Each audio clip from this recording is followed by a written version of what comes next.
পরে তখন রাত 2টা-2:30 বাজবে। হঠাৎ করে ওদের মধ্যে যে দুটো বন্ধু একসাথে ঘুমিয়েছিল, ওদের মধ্যে হঠাৎ করে একটা বন্ধু উঠে বসে নিজের গালে নিজেই 2 হাত দিয়ে কন্টিনিউয়াসলি চড় মারছে এবং কিছু বলছে বিড়বিড় করে, যা সে ভাষা। ওই সাইট সিন করতে বেরোয় এবং সাইট সিন করে যখন প্রায় 3টে, 3:30, 4টের দিকে ওরা রুমে ফিরে যখন ওই বন্ধুরা রুমে ঢোকে, মানে দুজন একসাথে ছিল, সেই বন্ধুটা দেখে কি ও মানে একদম কোনো জামা কাপড় গায়ে নেই এবং শুয়ে আছে। ওর পিঠে প্রচুর আঁচড়ের দাগ এবং মুখে তোকে আঁচড়ের দাগ, হালকা মনে হচ্ছে কেউ নখ দিয়ে আঁচড়েছে, এরমভাবে ও শুয়ে আছে, গায়ে কোনো পোশাক নেই।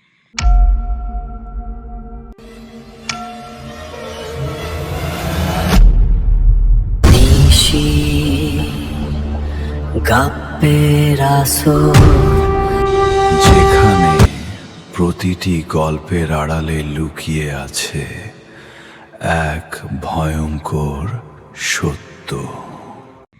নমস্কার, নিশিগপ্তের আসরে স্বাগত।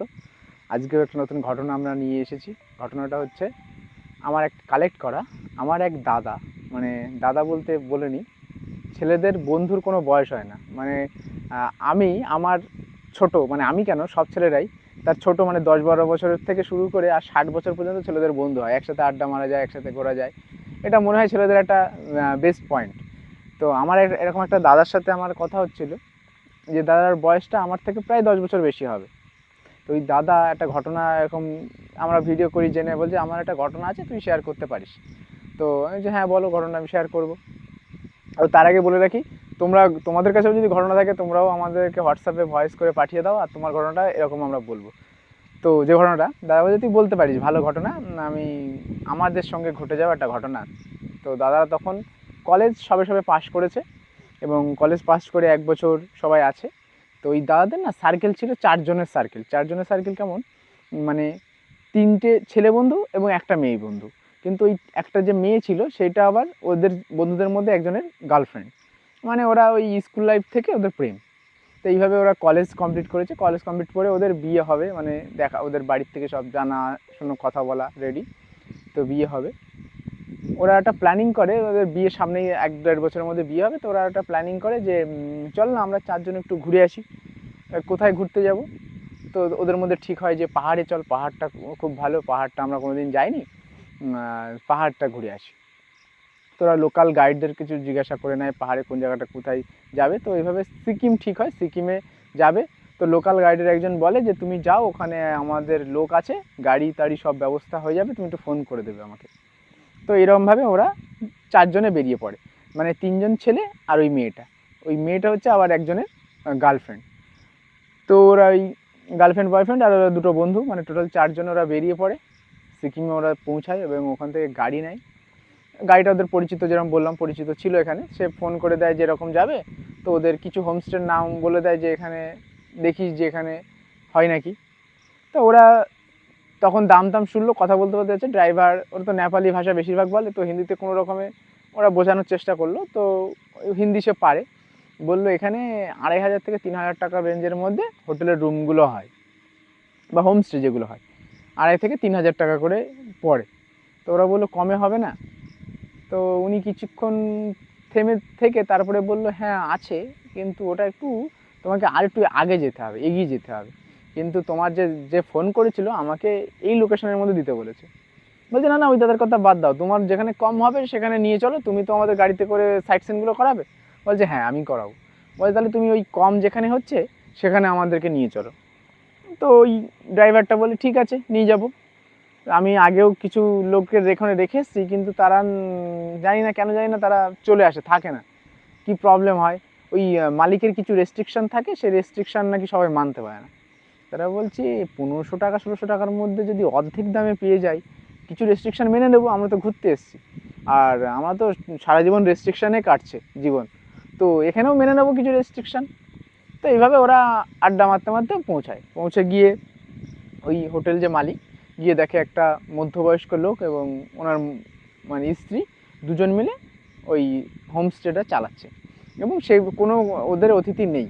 ওরা যখন ঢুকলো তখন দেখলো একটা গ্রুপ বেরিয়ে গেল, মানে আপাতত ওই হোমস্টেতে মানে কেউ নেই, ফাঁকাই। ওরাই প্রথম এন্ট্রি নিল, আর যদি কেউ পরে নেয় তো পরে নেবে। তো তো এইরকমভাবে ওরা দেখাশোনা করলো। এবার হোমস্টের যে মালিক ছেলেদের ডাকলো এক সাইডে, ডেকে বললো তোমরা ড্রিঙ্ক করো? বলে হ্যাঁ ড্রিঙ্ক তো অল্প অল্প করি। তো বলছে দেখো ড্রিঙ্ক তো এখানে আমার হোমস্টেতে করা যাবে না, আর তুমি যদি স্মোকও করো, স্মোকটা আমার এই হোমস্টের এই যে বাউন্ডারি এর বাইরে গিয়ে রাস্তাটা আছে, রাস্তা কিছুটা আগে তুমি স্মোক করবে, তাছাড়া আমার হোমস্টের মধ্যে স্মোক করা যাবে না। তো প্রথমে ওই ড্রাইভার তো বলেই দিয়েছিল খুব স্ট্রিক্ট কিছু রেস্ট্রিকশান মানতে হবে।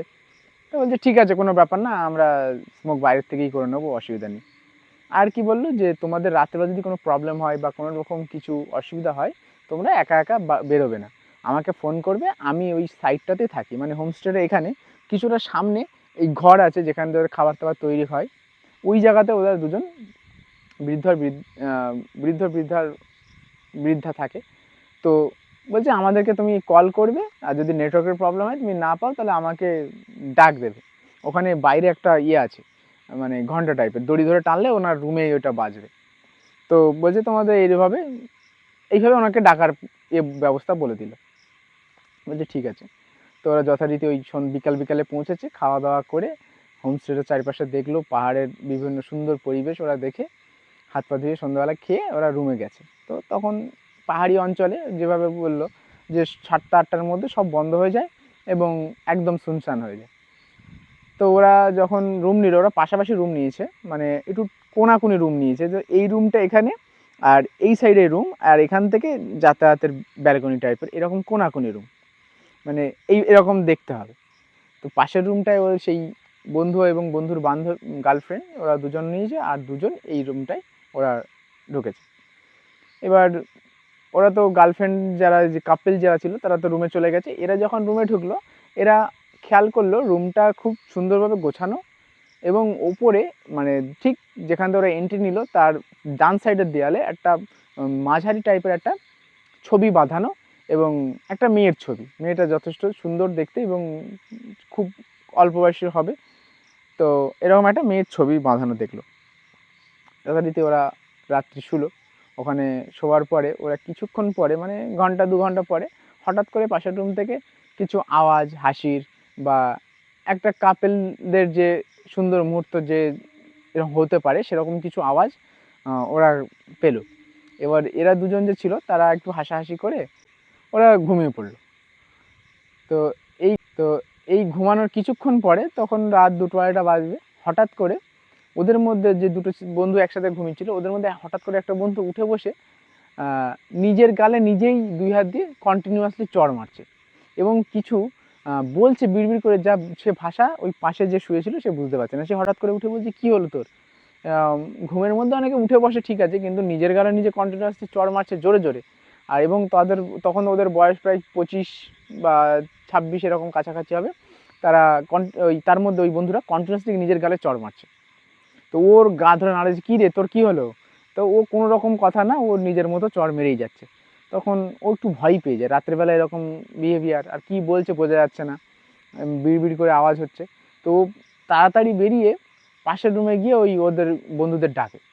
তো কিছুক্ষণ দরজা নক করার পরে ওরা দুজন আবার ওদের রুমে আসে, এসে ততক্ষণে দেখে যে আস্তে আস্তে ও শান্ত হয়ে বসছে, মানে যে চড় মারছিল ওই বন্ধুরা এসে আর দেখতে পায় না। তো বলছে কী হলো, কী ডেকে আনলে? বলছে ও অদ্ভুত বিহেভিয়ার করছিল তাই তোদের ডেকে আনলাম, এরকম নিজের গালে নিজে চড় মারছে। তোরা এসে দেখে কোনো চড় মারছে না, ও ছবির দিকে এরমভাবে দরজার দিকে যে দেয়ালের দিকে যে ছবিটা ছিল ওই ছবির দিকে ও তাকিয়ে বসে আছে চুপচাপ। তো ওরা এসে বললো কী হয়েছে তোর, তুই এরকম কী করছিলিস? তো বলছে আমি কী করছিলাম, আমি তো ঘুম থেকে উঠলাম, ঘুমটা ভেঙে গেছে। তো ততক্ষণে নাকি 3:30-4টে বাজার টাইম হয়ে গেছে।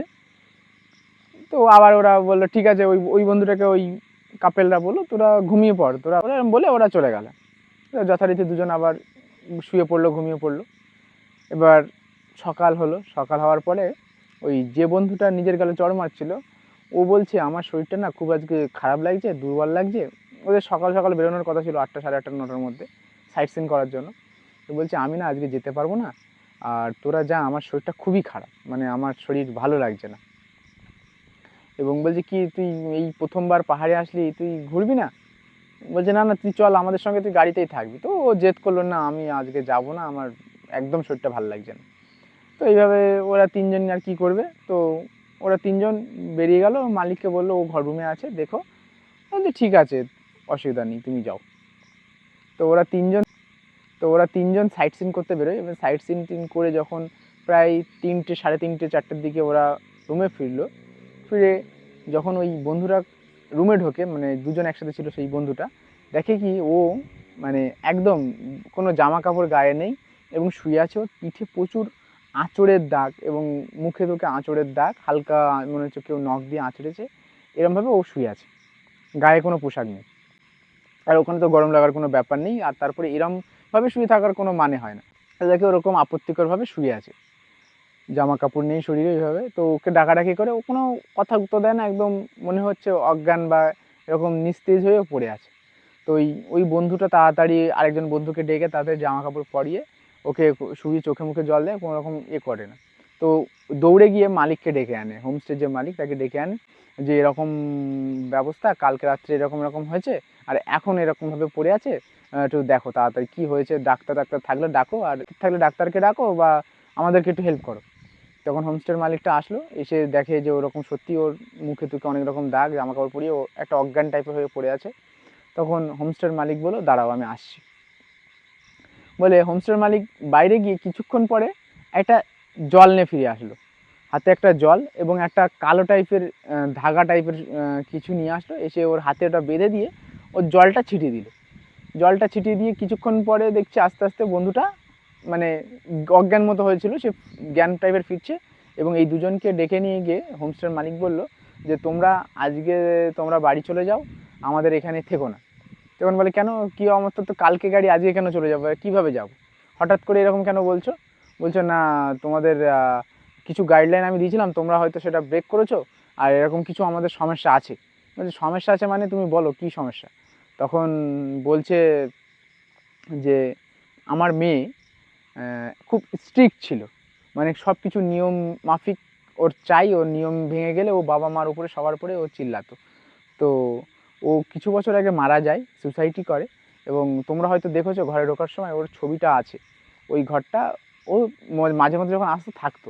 তারপরে ও সুসাইড করার পরে আমরা ছবিটাকে চেঞ্জ করে নিই, ওই ছবিটা ওখানে আমরা রেখেছি। তার আগেও কিছু আমাদের কাস্টমার এসেছিলো যাদের অল্প কিছু প্রবলেম হয়েছিল, কিন্তু এত বেশি প্রবলেম হয়নি, ও করেনি। ও আছে আমরা জানি, কিন্তু এরকম প্রবলেমও করে না। তো তোমরা আজকে রুমটা ছেড়ে দাও, তোমরা অন্য কোনো হোমস্টেতে চলে যাও, তোমরা এখানে থেকো না, তোমাদের জন্য এটা বিপদ। তখন তো ওই শুনে ওরা তো অবাক একদম, মানে প্রথমবার হকচকিয়ে গেছে। তো ওরা কোনো রকম ওই ড্রাইভারকে ফোন করে ওরা আবার অন্য এতে চলে যায়। যাওয়ার পরে ততক্ষণ ওই বন্ধুটার জল তো ছিটিয়ে দিয়েছিলো আর একটা ঢাকা দিয়েছিল, কিছুটা সুস্থ মতো হয়েছে। তখন ওই যে কাপেলরা আর একটা রুমে ছিল, ওরা এসে বসলো যে কি হয়েছে বলতো, তোরা কি করেছিলিস কালকে রাত্রের থেকে। তখন ওই বন্ধুটা যে সুস্থ আছে, মানে সে বলছে যে কালকে এরকম যখন রুমে ঢুকলাম, তো ওরা আমাদের মধ্যে আলোচনা হেসে হেসে বলছিল যে ওরা তো কাপেল ওই সাইডে আছে আর আমরা তো সিঙ্গেল। তো দেখ আমরা সিঙ্গেল না, আমাদের সঙ্গেও একজন রয়েছে, বলে ওই যে ছবিটা টানা ছিল মালিকের মেয়ের, ওই ছবির দিকে ও ইঙ্গিত করে কিছু বাজে কথা বলে ফেলেছিল। তো আমি ওকে আবার বললাম, হে তুই সব উল্টো পাল্টা কী কথা বলছিস, ঘুমা কর। বলছে দাঁড়া একটা সিগারেট খেয়ে নি। তখন আমি বললাম মালিক কিন্তু বারবার করে বলেছে যে এখানে সিগারেট খাওয়া যাবে না, বাইরে গিয়ে খেতে হবে, চল আমি তোর সঙ্গে যাচ্ছি।